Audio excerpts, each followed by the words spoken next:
And right now it's time for the Streamline, everything that you need to know in 10 minutes or less. Breaking overnight, former Vice President Dick Cheney has died at 84 years old. His family released a statement saying he passed after complications with pneumonia along with cardiac and vascular disease.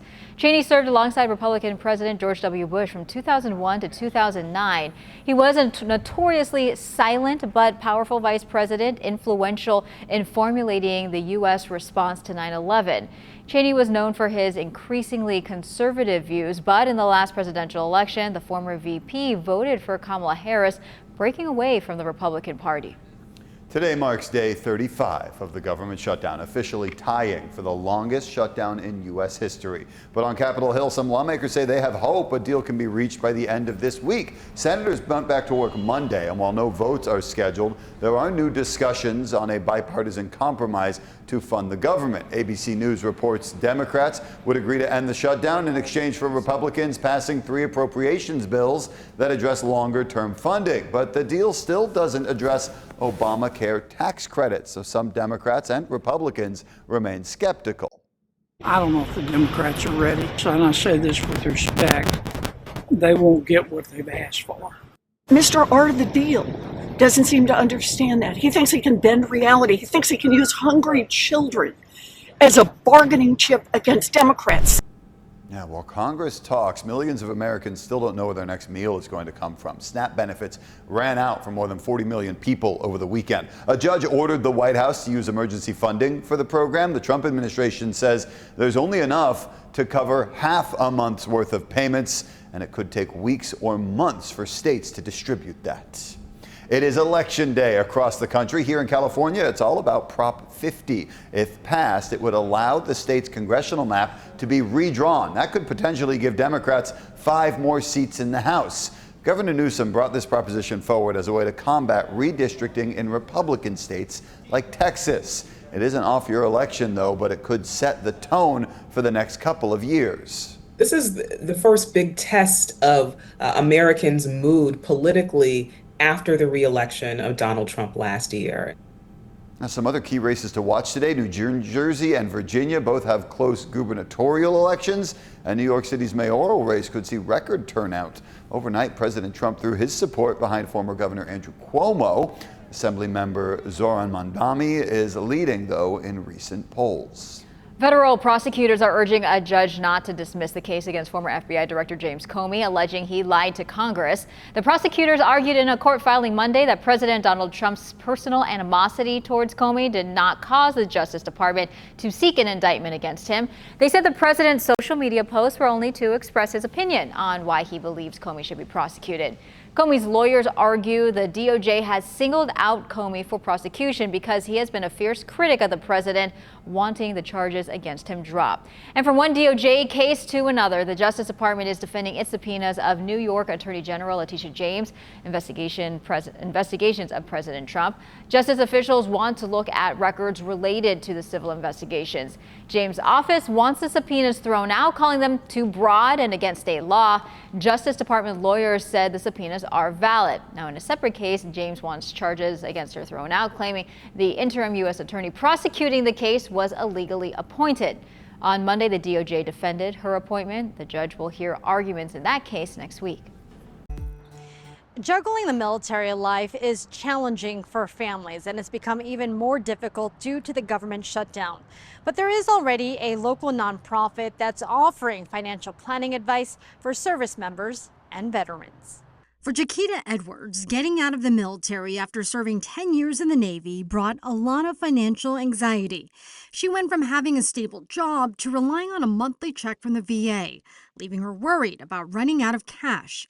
She was a primary breadwinner in her household, and she was also raising her 5 nieces and nephews. I could be homeless. My kids probably would have been taken away from me. All of these things could have happened. That's when she got connected with the nonprofit Support the Enlisted Project, also known as STEP, which just opened this brand new warehouse in San Diego. Tony Teravainen is the CEO. And we designed it specifically to help military families and transitioning veterans get through a financial crisis, but specifically do it in a way that makes this their last crisis. STEP connects service members and veterans with the financial counselor.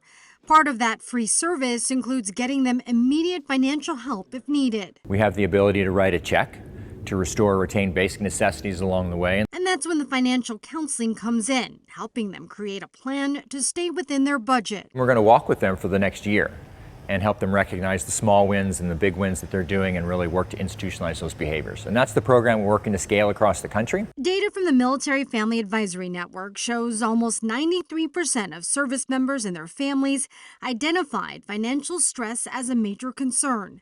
And a household pulse survey data shows more than 40% of service members report difficulty paying for their usual household expenses, something that's also included in the assistance STEP provides. It's about 250,000 pounds of food a year, 250,000 diapers, and in total, about $1 million worth of other merchandise that comes through this warehouse that gets donated to the community. STEP has expanded its reach to Oregon, Washington, and now Hawaii.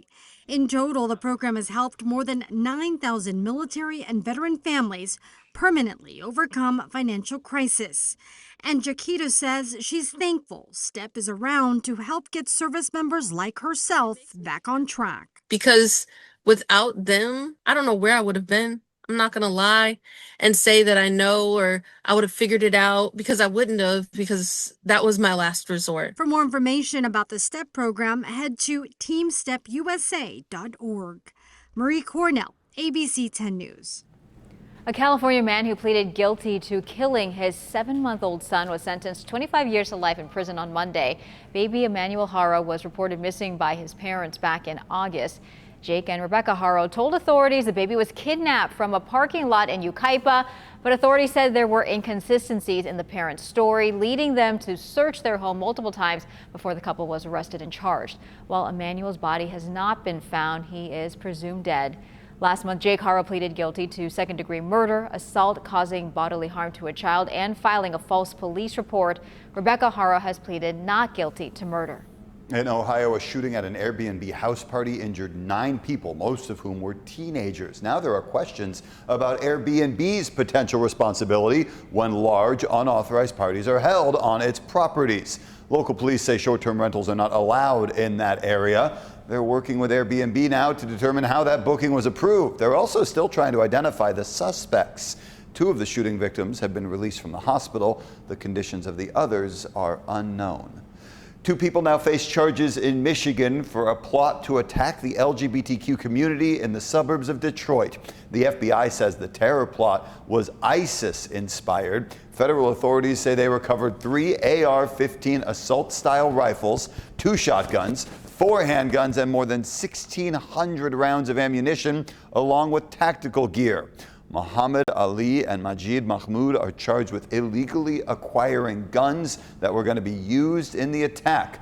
Attorneys for one of the suspects says the FBI is overreaching and that the men were gamers who used provocative language but had no intention of killing anyone.